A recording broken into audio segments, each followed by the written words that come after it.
First of all, Marjorie and I have never used the term step, ever. These are the children, that's it. Once you introduce the word step, you got people feeling different. That's the first thing we did, no stepchildren. That's it, I'm not your stepdad. And look, it's like this, Marjorie and I made it perfectly clear. We love each other.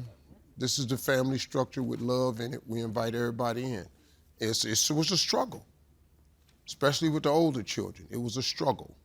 Because, you know, people, they set in their ways, and then you got the other parties creating division when you're not around. So we went through all of that, but it was not easy. But, you know, my kids, they went bowling when they met for the first time. Marjorie's kids and my kids, they went bowling, and they came back, and all the girls told us they didn't think we should get married, and we should wait a while. I just walked out the room. I'm not even talking, y'all stupid. Marjorie sat there and talked with them for hours, but I'm through, I ain't got them time. I didn't ask y'all. And so we just made it perfectly clear. This is the union, this is the love, and we invite you in. When y'all catch up to that, come on and let us know. But you're not affecting anything. And so Marjorie and I, we form a two-handed circle, we make our decisions, and we told the kids what the decision was, and that was it. Our children don't vote. You don't vote. This is not a democracy, this is a dictatorship. No, you don't vote, the you vote, you don't know. How my kids gonna tell me how to live my life? So once they understood that, eventually, it took years for them to get all right. They went through their little positioning and everything, but we just kept saying this is the way it is, and now, you know, they can all get together, they bring their kids over, they all love each other, the kids are cousins. Everybody got it together now. It took a little bit of work, but the first things first, it's one family, it's one child. You're the son, you're the daughter, cool, and that was it. The older kids, my twins, they're grown, you know, they didn't have to call Marjorie mom, you know, and that was it. But my sons always called Marjorie mom, because she was there for them, you know, getting them through school and stuff. And that was it, that was it. Marjorie's kids, period, all of them called me dad. All of them changed their name.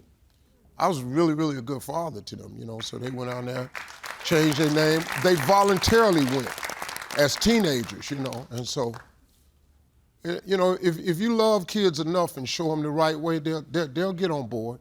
You just got to stay with it. Don't waver in your decisions. Be firm. Be the parent. Stop trying to be your kids' friends. Be the parent. They need parenting. They want friends. Go to school, make some new friends. I'm your dad. Spend some time talking to your children about what they dream, not what you want for them. How about what they want?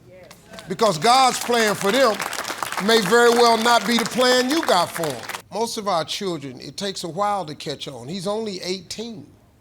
Motivated to do what? You know, we ask these kids to go to college and claim a major. How do you claim a major at 18? You don't even know who you are. Most people get degrees, never even work in it, because they discover later on that they don't even want to be that, you know? So it's kind of tough, man. I think what you got to do, what motivated me was anybody that asked me what I dreamed of. It's the dream that spurs a person. It's not education. The dream spurs you to get an education. But the dream drives everybody, man. People get motivated. Spend some time talking to your children about what they dream, not what you want for them. How about what they want? Because God's plan for them may very well not be the plan you got for them. But if you ask a young person what they dream about, you open up the conversation you've never had with him. And I ask all my kids, if you could not fail, what would you be if you just knew you couldn't fail and you could be it? That's why I start with all my children. So I have 7 kids, all went to college. Some of them finished, some of them didn't. Because if your dream don't match up to this degree, give me my money back and let's get your ass situated somewhere else. I ain't gonna keep paying this $40,000 while you figure it out. Wendy's management program or some, because I'm not gonna keep shelling out 40 and you don't wanna be there. And I have 3 children that just didn't wanna be there. And so I told them to get out and figure it out. My twins went to Hampton, went to Ohio State, graduated on time. All the girls go to college and they out in 4 years. Them damn boys.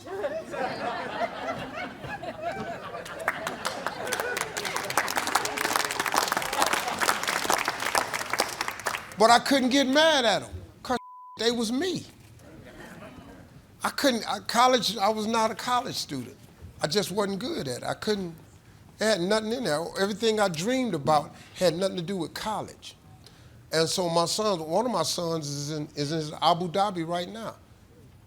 He lives and works there. My youngest son, he wants to live in Abu Dhabi. Just a beautiful place, peace, go. My oldest son works for me. My second son got a family. Y'all figure it out. But daddy ain't giving you That's the key. You cut that umbilical cord to get to figuring it out. Ain't no money coming, you got to live. You like girls, you got to go on dates. That's really all that's missing from a person going from this level to the next level. It's just a piece of information. It's not money, it's information. Because being successful is just knowing the principles of success. Like if you understood a very simple principle, the principle of gratitude, do you understand that if you were to wake up every day and go down the list of things and just tell God what you're grateful for? Don't wake up a single day without going down the list of things you're grateful for. It could be something minute. You know, waking up, you should really thank him every day, because I don't know if you notice or not, you really don't have the ability to wake yourself up. You really don't. A lot of alarm clocks go off and people don't answer the bell. Your alarm clock can go off, but God has to shake you to wake you so you hear them. It's not the alarm clock. So if you wake up every day and you go down the list of things that you're grateful for, what God does in return is he gives you more things to be grateful for, because he's a very wise and generous God, right?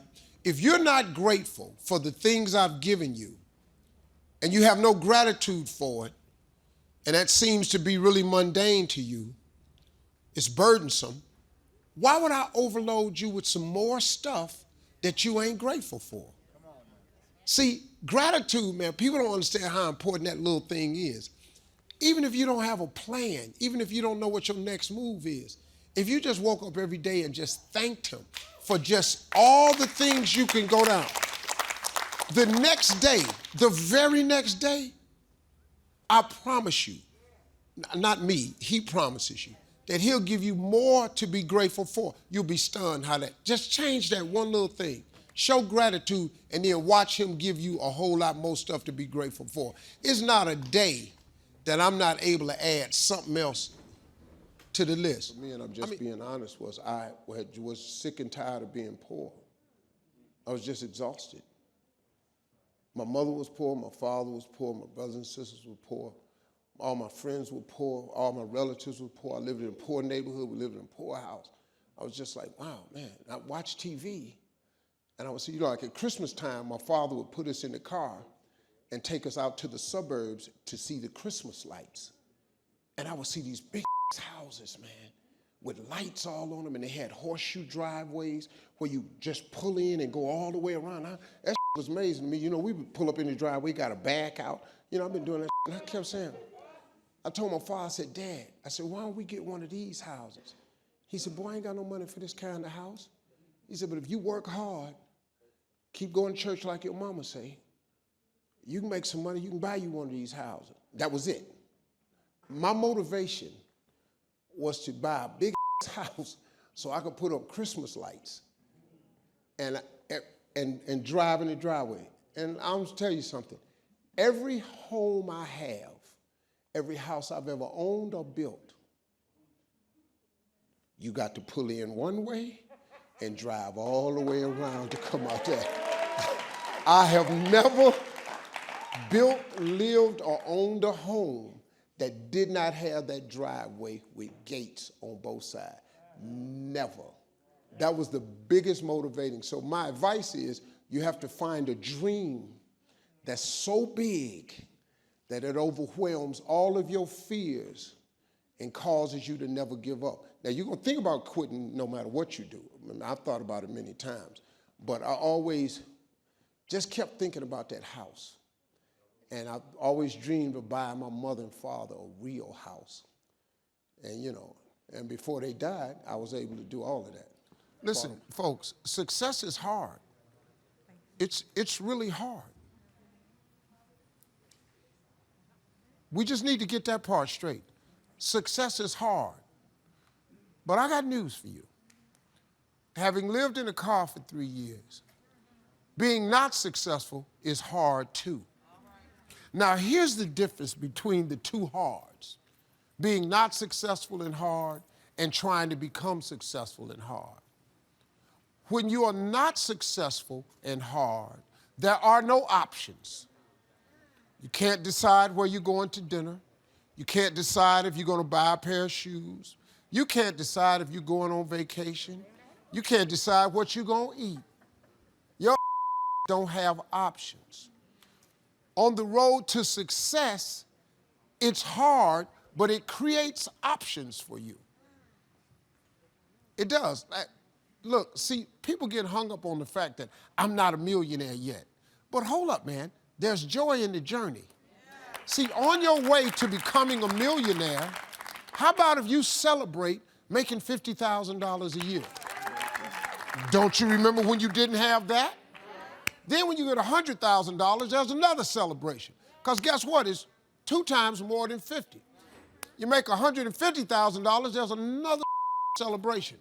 See, there's joy in the journey. But people get bogged down with, I ain't a millionaire yet, and they remain unhappy. And now you block all the rest of the blessings God got for you. Diplomas are pieces of paper that sit on walls. After you get a diploma, real life starts. You got to chase your dreams, man. I don't really give a what your paper says. If it ain't what you're dreaming of doing. Plus, that paper's kind of deceptive anyway. And I always thought it was messed up that you ask a kid at 18-year-old to declare what he wants to be for the rest of his life. Then he gets a major and he works his ass off for 4 years and he gets a degree and he didn't even know who he was when he answered that question. Most people I know don't even work in their degree because they discover something else. My partner was a lawyer, man. He went to school for law school and everything. He passed the bar before he graduated law school. That's how brilliant he was. He an agent now. He ain't even want to be the law no more. He an agent. He just decided to do something else. So I say chase your dreams, man. Do that thing, man, that keeps you up at night. That thing that bothers you, man, that makes you trip. You can't quit thinking about it. You always, that thing, man, that you wake up in the middle of the night, you got a new idea. That's what you got to chase. Because anything else, it's going to disappoint you. You're going to forever be sad, man. If you don't chase that dream, you're going to forever be miserable, man. Bishop Jakes was talking one day on a podcast. I heard him talking. He said, I would hate to die and never do the thing I was born to do. That's a sad thing, man. That people they never chase because you got jobs and stuff and you listening to other people. I would, man, if I hadn't chased my dream, I wouldn't be here. If I listened to my mother and father, I'd have been a construction worker, just like my brothers. Boy, this the work we do, we Harveys. I was out there on that bridge with that tar mop in my hand, swabbing that tar on them cracks on the freeway. I was thinking the whole time, I got to get the out of here. This is not what I'm dreaming of. I was never dreaming of that. I had a dream, man, I was a little kid, I wanted to be on TV. Some crazy shit in the 60s to sit up and say you want to be on TV. It was unheard of, man. But it's all I had. So, I would chase that dream, not that diploma. You got the diploma. It signifies that you have the ability to complete a task very well. And there's some, if you want to be a doctor, lawyer, you got to get a degree. Come on now. But what if you made that decision when you was 18, you want to be something else? You want to go be a writer, go be a writer. I mean, I could tell you, it's a sad way to make a living at something you don't enjoy doing. You're going to do that till you're 65, then you're going to retire, then they're going to give you a third of what you can't live on anyway. That's the plan.